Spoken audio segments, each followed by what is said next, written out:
Picture this. The most feared conqueror in European history, Napoleon Bonaparte, lying helpless in a small, damp room on a remote island.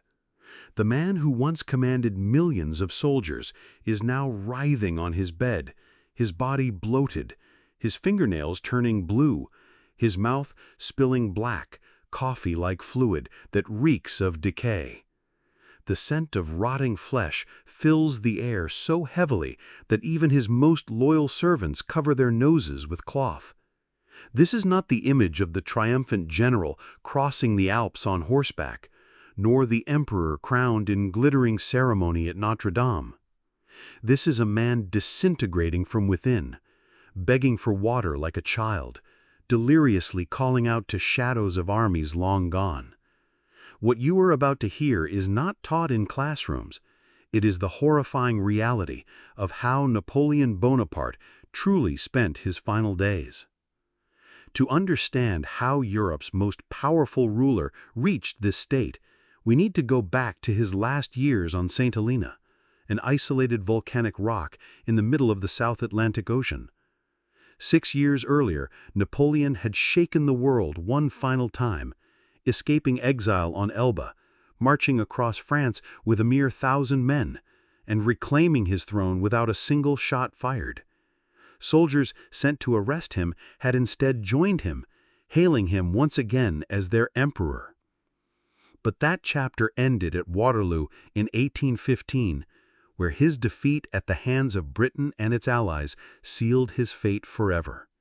Now, stripped of his empire, he was delivered to St. Helena, far from Europe, far from rescue, a prisoner watched constantly by British soldiers. Longwood House, the damp and windswept residence assigned to him, was more prison than palace. Mold crept along the walls, rain seeped through the roof, and drafts chilled its corridors. Here, Napoleon dictated memoirs, plotted escape in his imagination, and tried to cling to fragments of his former grandeur. Yet behind the words he wrote for history, his body was already betraying him. The first subtle signs of the disease that would consume him had begun to appear. His decline would be slow, humiliating, and so gruesome that those who witnessed it rarely spoke of it again. The island of St. Helena was unlike anywhere Napoleon had ever known. Remote, windswept, and surrounded by cliffs rising straight out of the South Atlantic, it felt less like a home and more like a natural fortress built to contain him. Located nearly 2,000 miles from the nearest mainland, it was the perfect prison, chosen carefully by the British so that no daring rescue mission could ever succeed. For a man who once reshaped the map of Europe, this place was a slow death sentence. When Napoleon first arrived in 1815, he was not greeted as a former emperor, but as a dangerous captive. British guards shadowed his every move. Patrols circled the island day and night, while warships lingered in the surrounding waters. Escape was not only unlikely, it was impossible. He had once marched across France with 1,000 men at his side, reclaiming his throne in glory. Here, he was reduced to pacing a patch of ground, every step watched, every word noted. The house chosen for him, Longwood, was never meant for royalty. Damp winds blew through its wooden shutters, rainwater leaked from the roof, leaving dark stains that grew with each storm. The floors warped, and mold spread along the walls. In winter, cold drafts cut through the rooms, chilling even the thickest blankets. In summer, the air turned stagnant and stifling, heavy with insects. For the man who had lived in palaces, who had commanded marble halls and glittering courts, this was a deliberate humiliation. Napoleon complained often about the conditions. He told visitors that the dampness seeped into his bones, that the smell of rot never left his nostrils. His attendants did their best to make Longwood livable, covering the walls with fabric, moving his bed to avoid leaks, burning incense to mask the mildew. But nothing could change the reality. The Emperor of France now lived in a decaying house, surrounded not by courtiers, but by suspicion. Still, Napoleon tried to preserve his dignity. He rose each morning and dressed carefully, refusing to appear in anything less than proper attire. Even in exile, he insisted on ceremony. His small household of loyal followers treated him as the emperor, bowing, addressing him formally, recording his words. Among them was Count Monteleone, a devoted aristocrat, General Bertrand, who had fought beside him at Waterloo, and Marchand, his personal valet, who tended to his every need. There was also Ali, his faithful servant from Egypt, who had been with him since the campaigns in the desert. To these men, Napoleon was still the figure who had once commanded Europe's destiny. But beneath the rituals, his life had shrunk to monotony. Days bled into each other in a rhythm of routine. He read books, often histories of Alexander or Caesar, perhaps to remind himself that he too belonged in their company. He dictated his memoirs, carefully shaping how future generations would remember him. He played chess, a game he excelled at, though victories over wooden pieces were poor substitutes for the thrill of real battle. Sometimes he paced the garden, staring out toward the sea, imagining fleets that would never arrive. The guards noted his movements in daily reports. Even a short walk required permission. Letters were intercepted, visitors scrutinized, conversations monitored. Napoleon knew he was not just a prisoner, he was a symbol.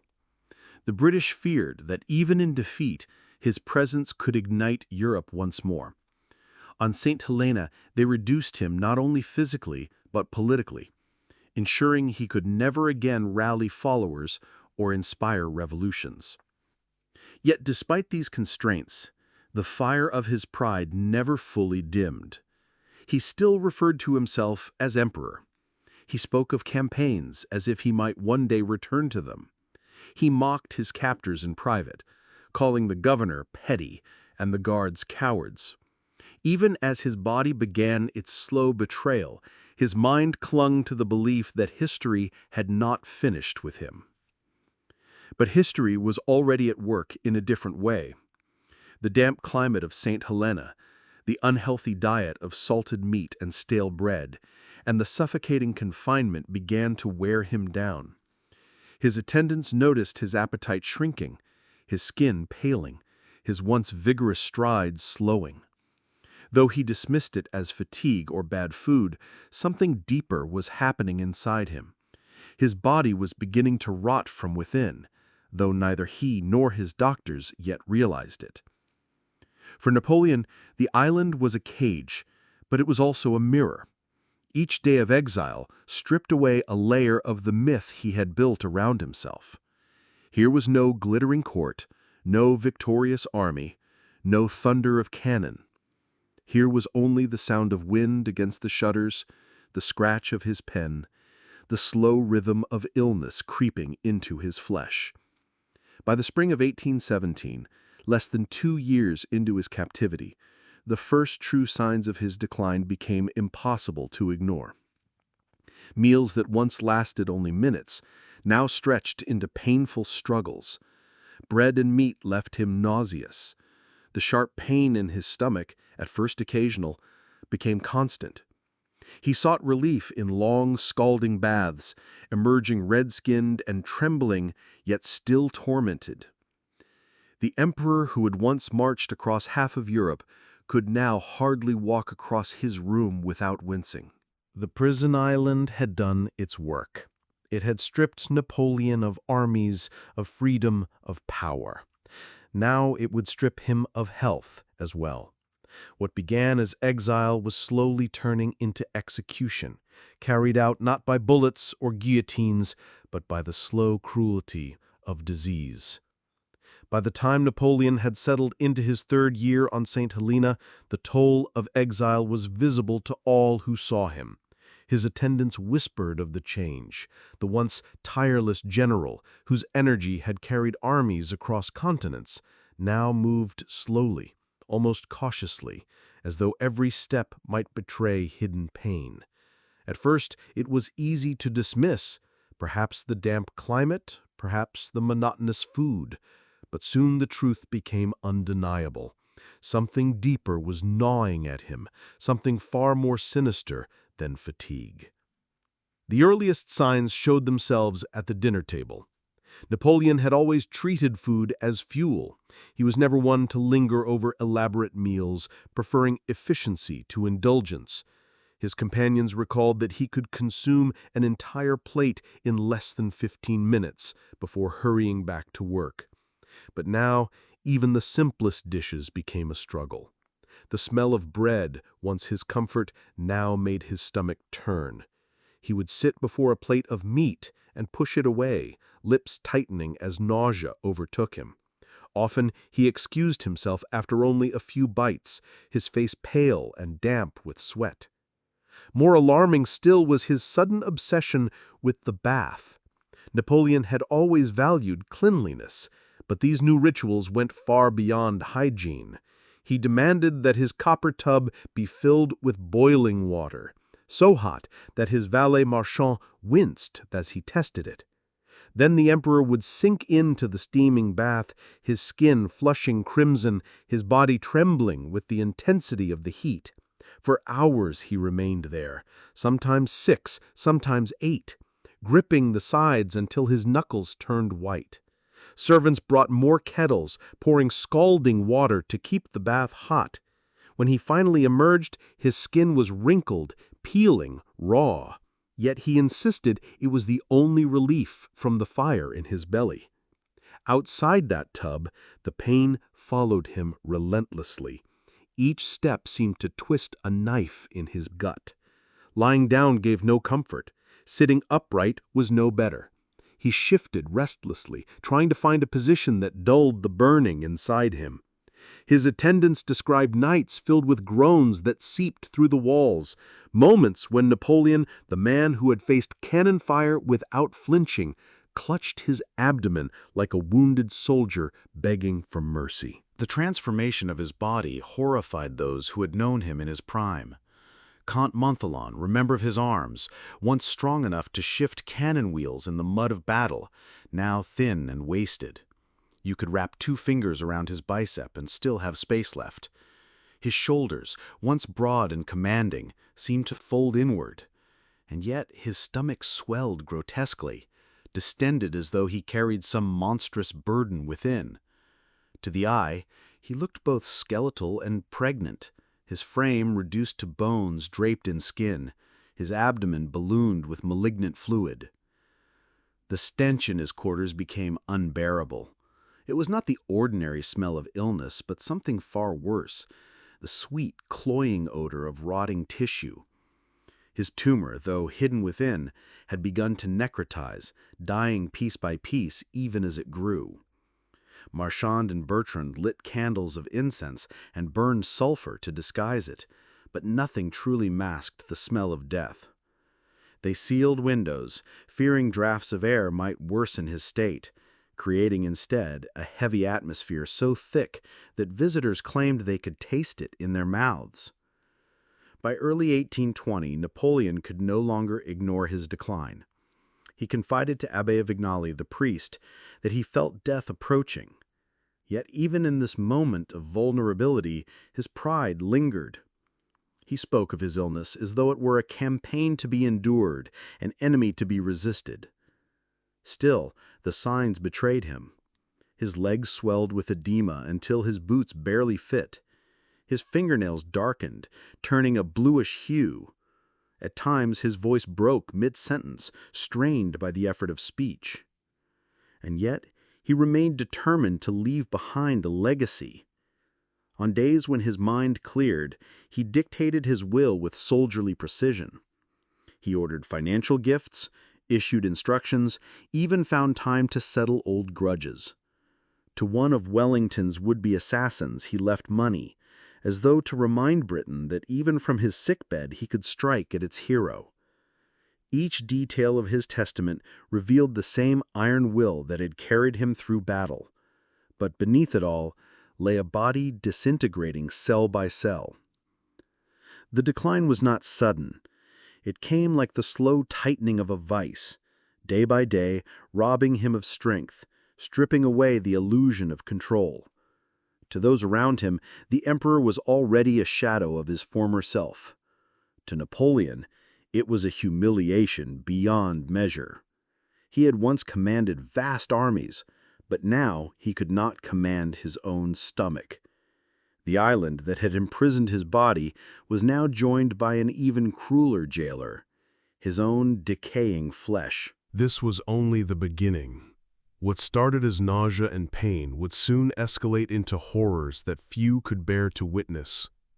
The Emperor of Europe was being eaten alive from within, and no ritual, no pride, no memory of past glories could save him from the disease tightening its grip. As Napoleon's illness advanced, the suffering alone would have been unbearable. But what made his final months truly grotesque were the medical treatments inflicted upon him, remedies born not of science but of superstition and ignorance. The physicians who attended him believed they were saving his life.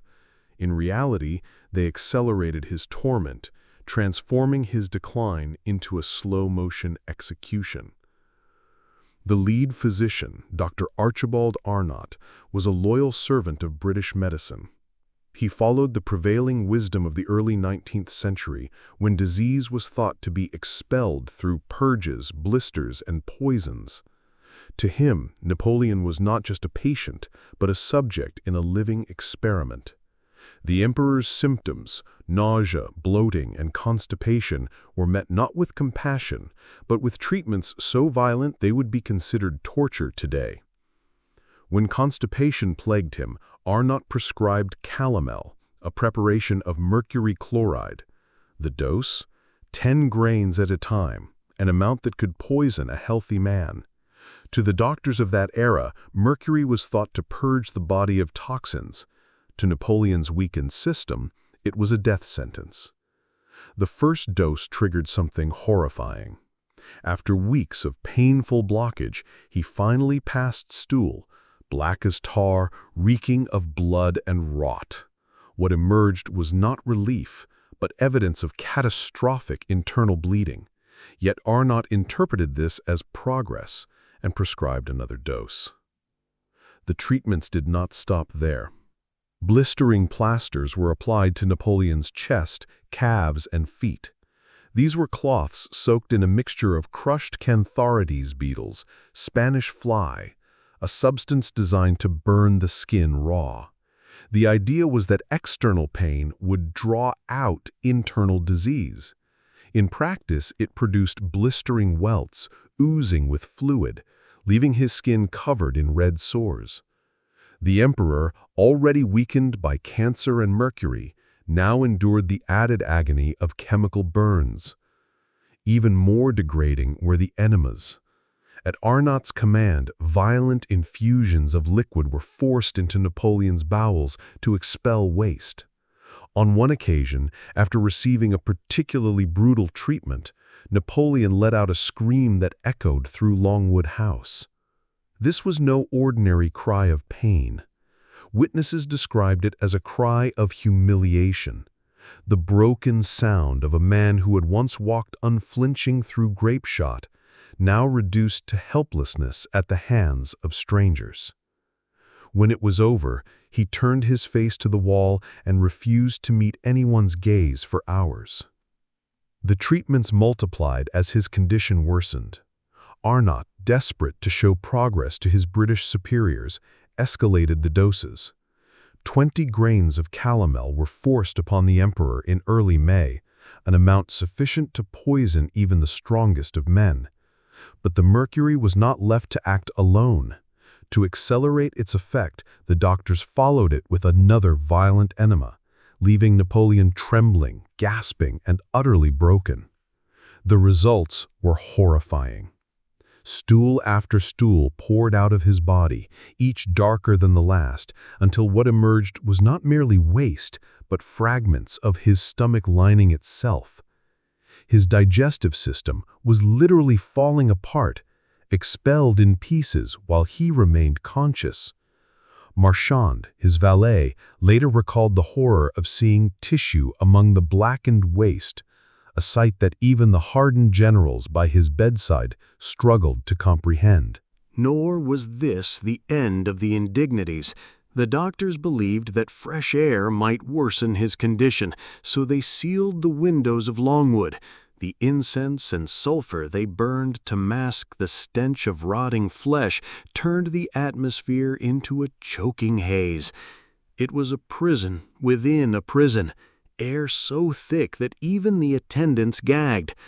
Napoleon breathed this suffocating air day and night, his lungs filled not only with the rot of his body, but with the smoke meant to hide it. Each treatment stripped him further of dignity. This was the man who had crowned himself in Notre Dame, who had dictated the borders of Europe.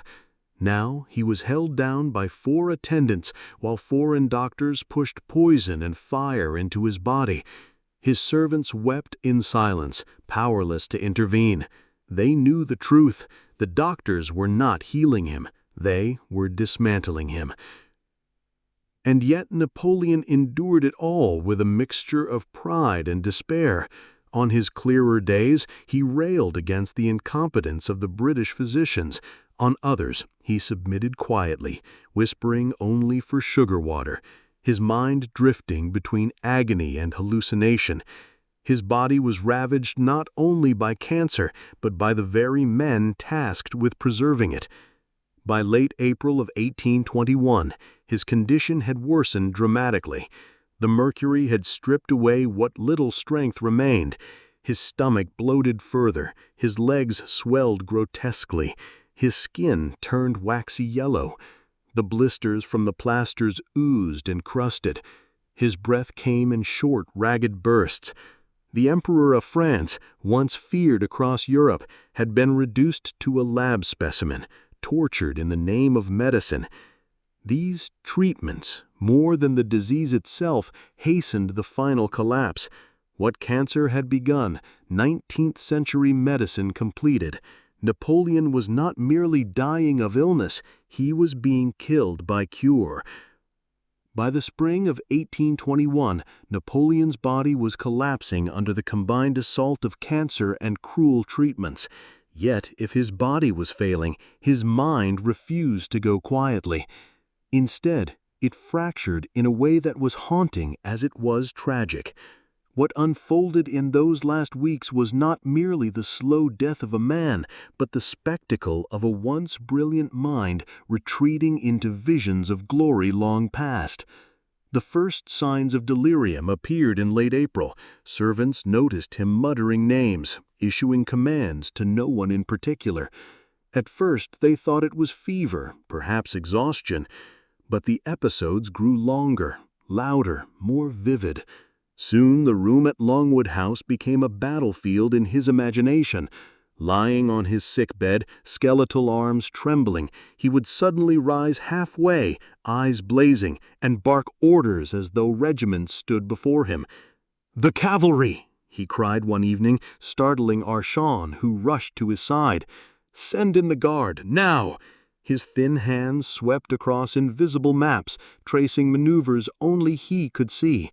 To him, the walls of that damp room dissolved, replaced by the fields of Austerlitz, the thunder of cannons, the roar of victory.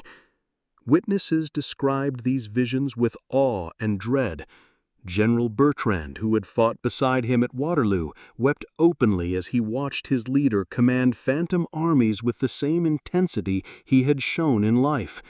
To Bertrand, it was as if Napoleon's soul had fled back to the only place it recognized, the battlefield.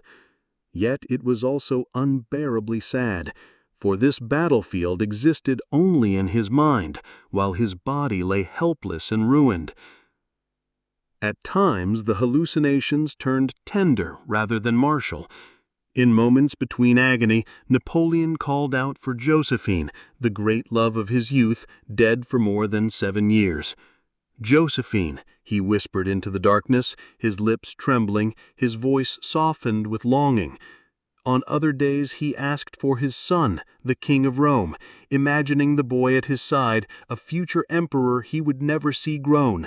His attendants did not correct him. They let him believe, if only for moments, that those he loved were near. But the hallucinations were not always gentle. Sometimes he relived the horrors of Egypt, his throat dry as he begged for water, his hands clawing at the sheets as though reaching for a desert spring. Other times he replayed Waterloo, shouting defiance to the British, his hoarse hair, his frail chest heaving as though the battle might still be won. The intensity of these hallucinations was such that even those present felt drawn into them. Marchand recalled nights when Napoleon's voice carried through the halls, summoning troops, issuing commands, rallying men long dead.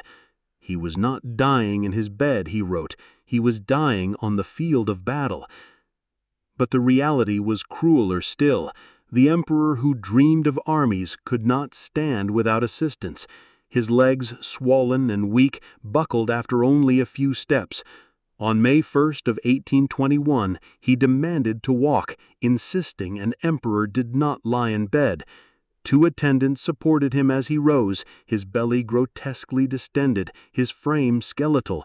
He managed 3 steps before collapsing in a convulsion so violent that all thought he was dying that instant. Ali, his faithful servant from Egypt, caught him before he struck the ground. They carried him back to bed, but Napoleon, half delirious, gasped, "My army! Where is my army?" 4 grown men held him down as he struggled to rise, convinced his troops awaited review. This was the cruelest irony of all. His mind, still brilliant, still burning with the fire of command, remained trapped in campaigns of memory, while his body rotted beneath him. Each hallucination was both a refuge and a prison. He escaped into battles he had already won or lost, but could not escape the bed that chained him. For his attendants, it was agony to witness. They had followed him across Europe, through victory and defeat. Now they followed him into madness, powerless to pull him back. To them, it was not only their emperor who was dying, but the very image of greatness unraveling before their eyes. By early May, the hallucinations consumed nearly every waking moment. He drifted between past and present, between battlefield and sick room. Sometimes he recognized those at his side. More often, he looked through them as though they were ghosts. In truth, it was he who had already become a ghost, half in the world of the living, half already among the dead.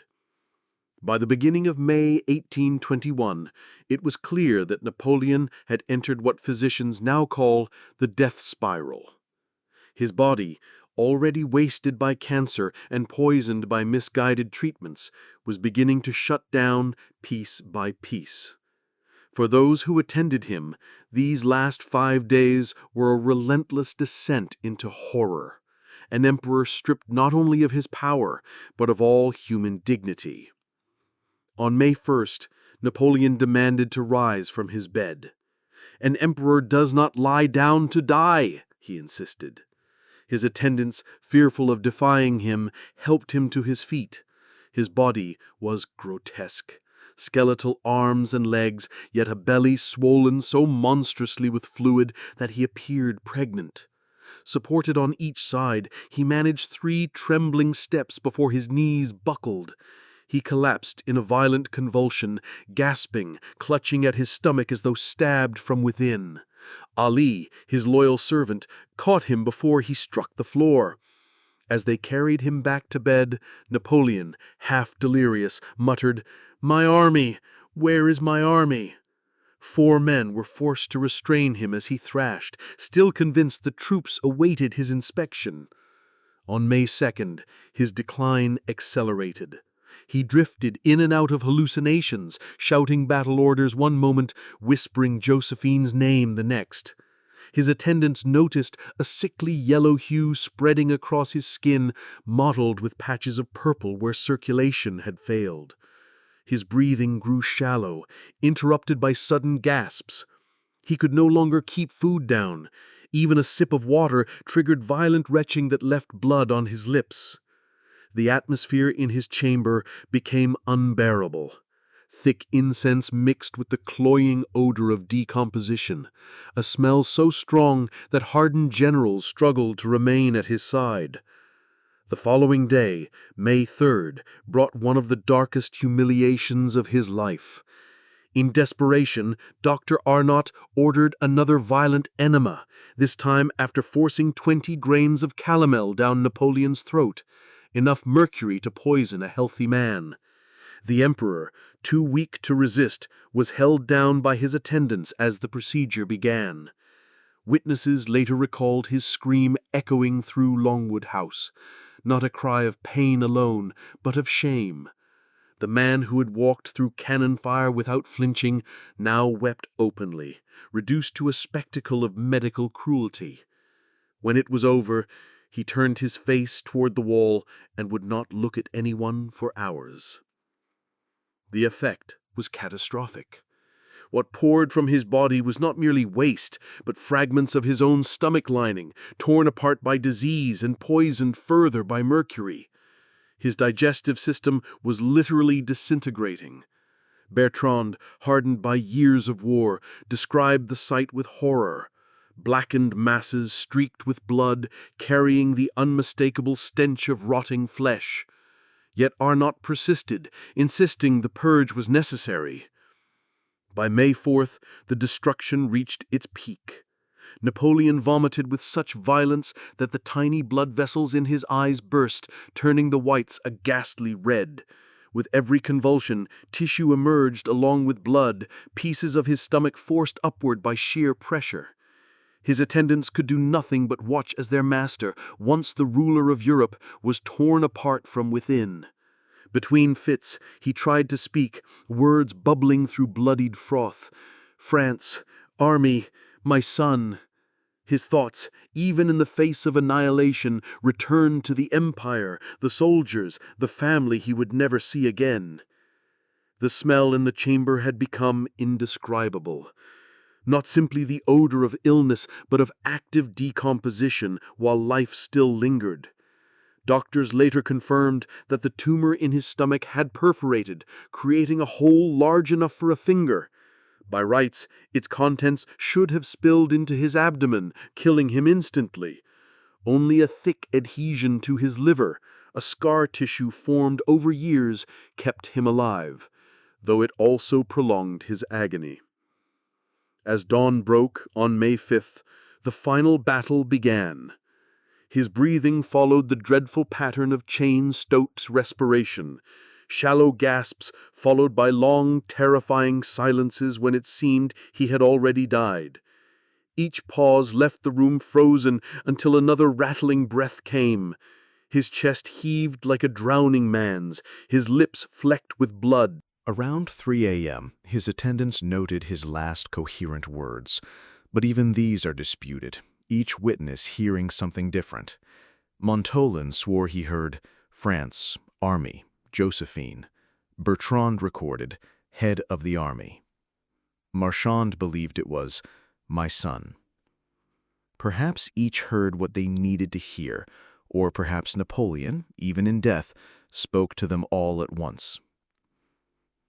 By the afternoon, his throat had swollen shut.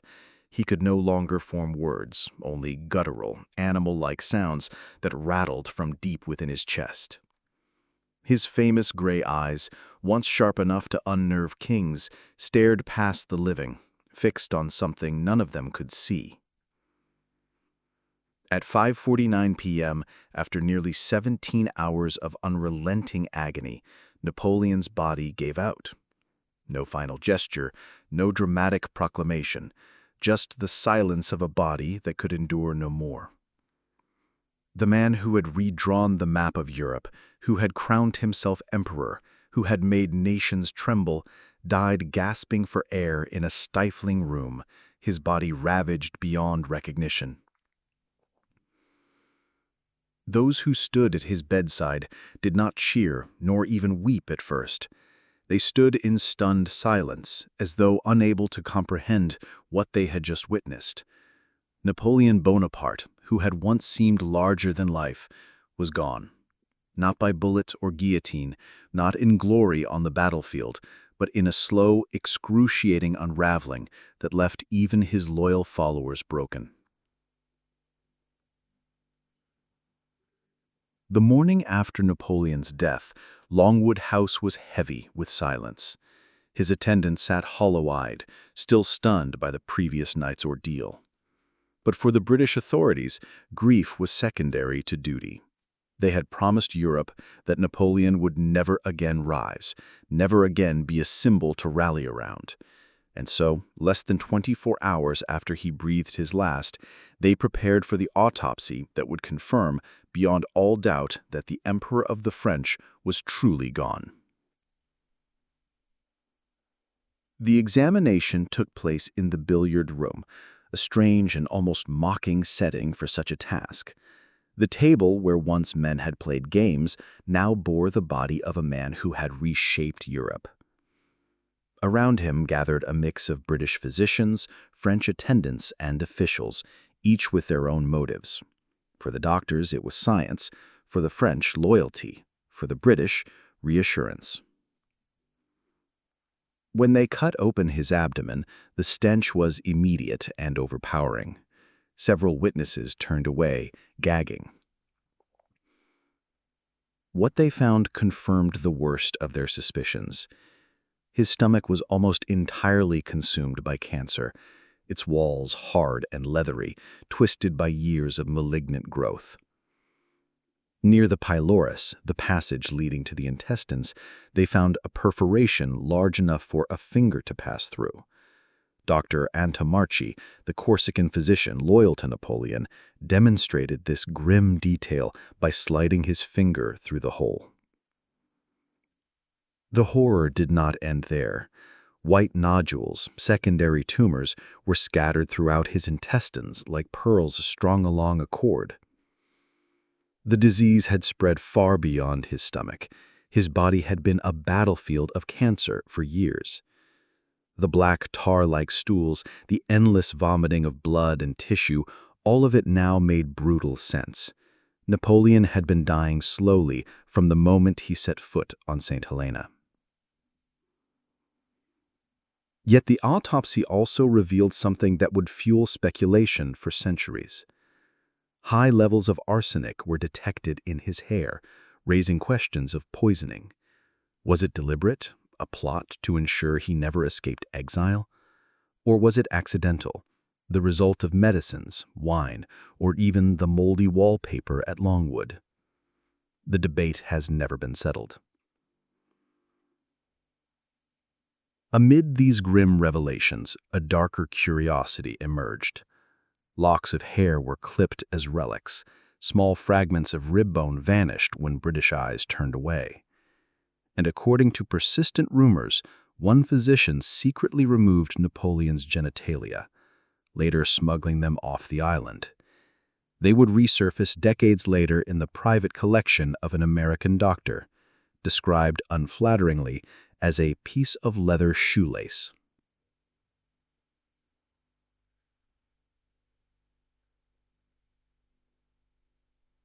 When the autopsy ended, Napoleon's remains were dressed in his favorite green uniform, the same he had worn at Austerlitz. His bicorn hat was placed at his feet, as though he were still the general poised for battle. But the body beneath the uniform told a different story, not of conquest, but of decay, humiliation, and a disease that no crown could resist. Whatever the explanation, the effect on the French public was undeniable. When his coffin was paraded through Paris in December 1840, crowds thronged the streets, shouting, "Vive l'Empereur!" as though he had never left. The sight of the preserved body confirmed what many already believed, that Napoleon's spirit remained unbroken, that his legend could not rot in the grave. His remains were laid to rest beneath the grand dome of Les Invalides, in a sarcophagus as monumental as his legacy. Tourists today gaze upon the massive red tomb and see the glory of empire carved in stone. Yet for those who witnessed the exhumation in 1840, the memory was far more visceral. They had looked upon a man untouched by time, a conqueror whose body defied nature itself. In truth, whether explained by science, chance, or devotion, the preservation of Napoleon's corpse added a final layer of myth to his life. He had died in agony, humiliated and broken, but his body emerged from the earth as if victorious over decay. It was as though history itself refused to let him disappear. Napoleon Bonaparte's death was not the glorious finale that history often reserves for its conquerors. It was not a cavalry charge, nor the defiance of a guillotine blade. Instead, it was a long surrender, first to exile, then to disease, and finally to the misguided hands of medicine. The man who had redrawn Europe's borders, who had crowned himself emperor, and who had once stood toe-to-toe with kings, was reduced in his final days to a broken figure begging for relief. And yet there is a cruel symmetry in this ending. Napoleon's life had been one of extremes: soaring triumphs followed by crushing defeats, adoration met with exile, power balanced by humiliation. His death mirrored that same pattern. For all his brilliance, he could not outmaneuver the slow advance of cancer. For all his iron will, he could not resist the poisons meant to cure him. The strategist who bent nations to his will could not bend the laws of the human body.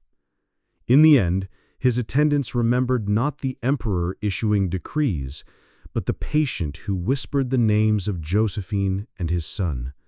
His last thoughts were not of empire or glory, but of family, love, and the soldiers who had once followed him without question. It was a reminder that beneath the myths and marble statues, Napoleon remained, above all, a man. Today, visitors to Les Invalides in Paris stand in awe before his monumental red sarcophagus. They see the grandeur of empire carved in stone, the legend of a man who seemed larger than life. Yet for those who witnessed the exhumation in 1840, the memory was far more visceral. They had looked upon a man untouched by time, a conqueror whose body defied nature itself. Napoleon's story does not end with cannons or coronations, but with the universal truth that even the greatest conquerors cannot conquer death. Glory fades, armies scatter, empires crumble. What remains is the fragile, suffering human being at the center of it all. In those final hours on St. Helena, stripped of crown and command, Napoleon Bonaparte learned the lesson that comes to all. Death is the one battlefield no general can win.